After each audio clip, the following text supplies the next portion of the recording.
こんにちは、東京ベジライフです。今日はフムスを美味しくヘルシーに変身させる魔法のレシピをご紹介します。フムスはひよこ豆を使った中東のお料理で、主にディップなどに使われますが、お家で作ったら意外と量ができてしまって持て余してしまったということもあるのではないでしょうか。そこで今回はフムスをディップからいろいろなお料理に変身させる方法をシェアしていきます。まずはベーシックなフムスの作り方をご紹介します。ひよこ豆1缶は中の汁を取り出します。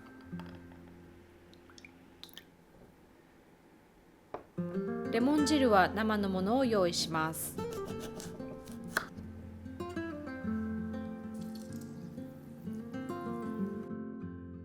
ブレンダーまたはフードプロセッサーの中にひよこ豆の缶の汁大さじ3、レモン汁大さじ2、オリーブオイル大さじ1、お水大さじ2、塩小さじ1/2分の1、にんにく1かけ、練りごま 16g、クミンパウダー小さじ1/2分の1、ひよこ豆1缶を入れ、滑らかになるまでかけます。オイル控えめなのにクリーミーでヘルシーなフムスの出来上がり。ディップにはピタパンがよく合いますが、セロリ、キュウリ、人参などのスティック野菜もいいですね。フムスに手を加えずディップ以外で楽しみたい場合はサンドイッチスプレッドにするのがおすすめ。フムスとの相性が抜群な人参しりしりを用意します。今回はアボカドとビーガンに嬉しい村上農園のビタミン12強化貝割れを加えましたが、キュウリやサラダ、グリル野菜などお好きな具に合わせてくださいね。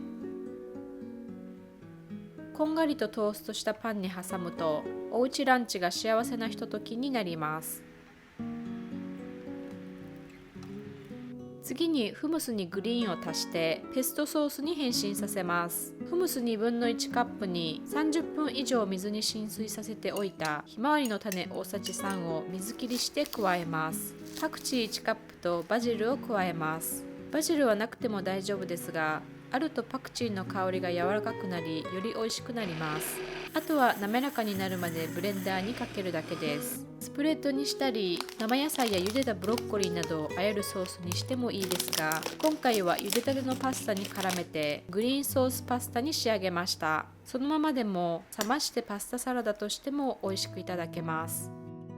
フムスを美味しいソースに変身させるオーブン料理です。ナス、ズッキーニ、じゃがいもをスライスし、ほうれん草は3センチ幅に切ります。他にもパプリカや人参、かぼちゃなどお好きなカラフル野菜をお使いください。お野菜に塩麹小さじ1とオリーブオイル大さじ1を加え、コーティングするようによく和えます。耐熱容器の底にフムス1/2分の1カップを敷き、お野菜をレイヤーになるように入れていきます。最後にビヨンド豆腐をトッピングしたら、200度のオーブンで25分から30分、アルミホイルなどで覆い、お野菜が柔らかくなるまで焼き、最後の5分ほどはホイルを取り、ビヨンド豆腐に焼き色をつけます。お野菜から染み出したエキスと塩麹がフムスに加わり、深い味わいのソースになります。じっくりと時間をかけたカラフルなオーブン料理は、おもてなしの席にもぴったりです。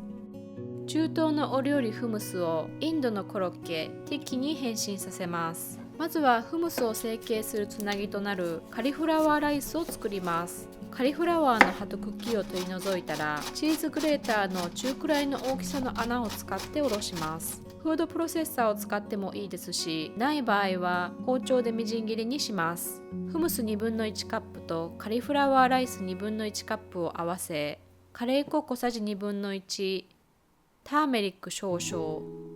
ガラムマサラ少々を加え、よく混ぜ合わせます。まとまりやすい硬さになるまでひよこ豆の粉を加えます。ひよこ豆の粉はベサンコという名前で売られていますが、私はバイタミックスを使って乾燥ひよこ豆をひいて作りました。フライパンに油を熱したら、小さく成形したティキを入れ、弱火で両面をこんがりと焼いていきます。インドではパンに挟んで食べるティキですが、今回はトルティーヤを使ってレタスとスライスしたキュウリのラップにしました。ついついもう一個と止まらなくなるティキですが、カリフラワー入りでヘルシーですので、たっぷりのサラダと一緒にたくさん召し上がれ。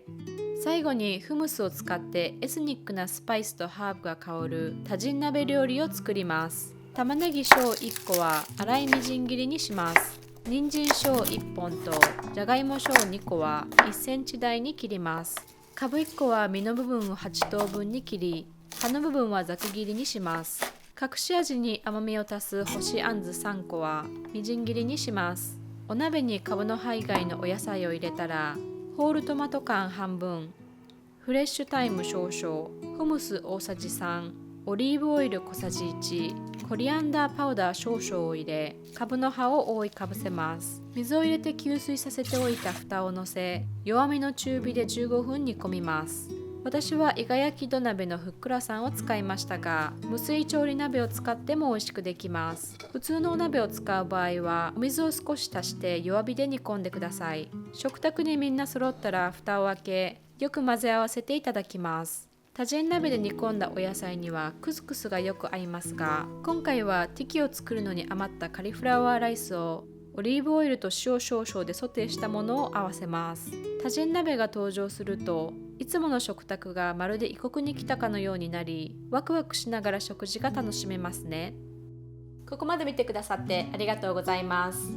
今日はフムスを美味しくヘルシーに変身させる魔法のレシピをご紹介しました。ディップだけだとなかなか使い切れないなと思ってお家で作るのを躊躇してしまうフムスですが、とても美味しいお料理なのでぜひトライしていただければと思います。この動画が気に入ったらぜひいいねボタンをお願いします。それでは See you next time!